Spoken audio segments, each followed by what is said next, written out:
back to The Horror. I'm your host, Johnny Brento. Today we're going to be talking about the film Bug.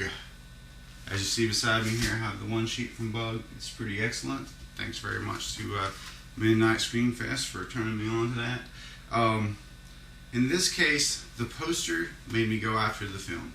Never heard of the film. It's relatively obscure. It's from the mid-70s, 1975 or so. This film is really unique in that it's almost like two different kinds of films. It starts off with a pretty impressive earthquake. Some folks are in a church. There's this big earthquake, which of course brings up these subterranean bugs, which look a whole lot like ginormous roaches made of rubber, but I digress. The first half of the film plays like, someone discovers that the bugs can see, and I really didn't see it going this way, because if you look, there's a bit of smoke coming off the beetle, and that's sort of telling about the plot. It's kind of a plot device.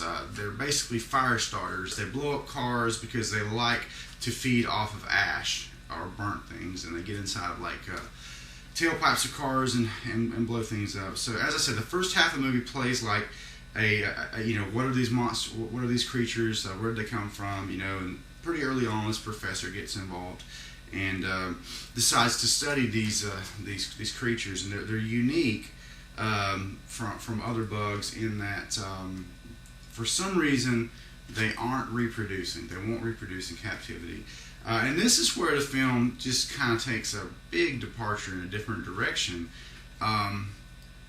The professor decides to breed the bugs to common cockroaches. Hey, there's a genius idea. Let's find the one creature we're all aware of on this planet that's been around since the dinosaurs, and breed some sort of fire-starting bug with him.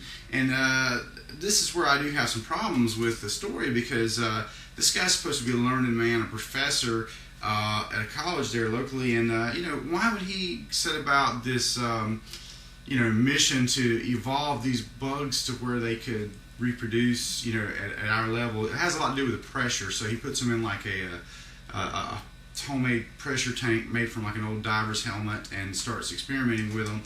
Breeds them with cockroaches, and of course the offspring are able to reproduce, and they become something else even more horrific than the original bugs that just basically lay there and start fires. He's working one night and doesn't really, and that's another thing about him being a professor, is the way he goes about testing them. It's like it doesn't really follow, anytime you test anything, you have to have a control group and, the test group.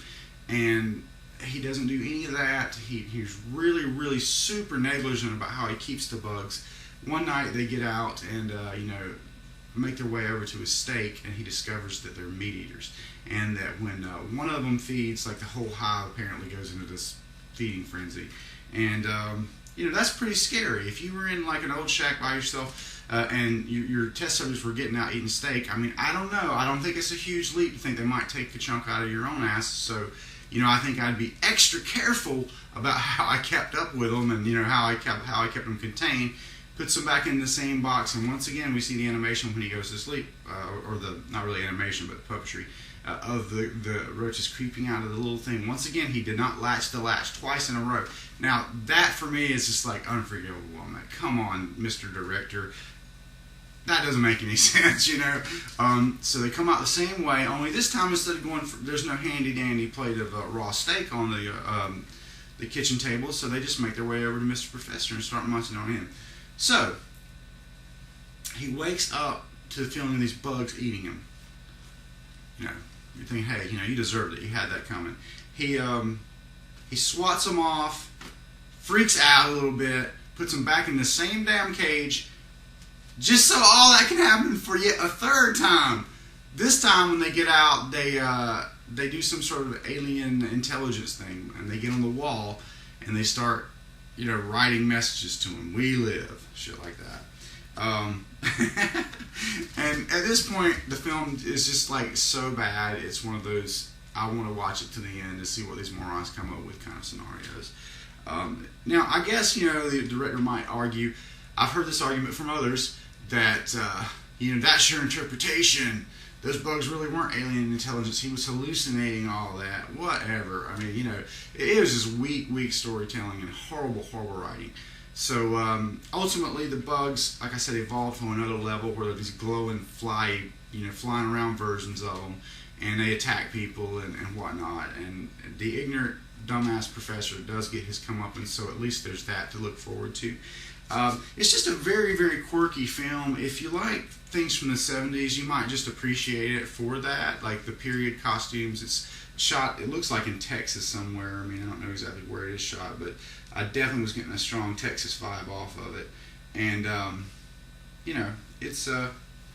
it's worth a look if you're able to find it. That's a big if, though, I'll just let you see the front of the box.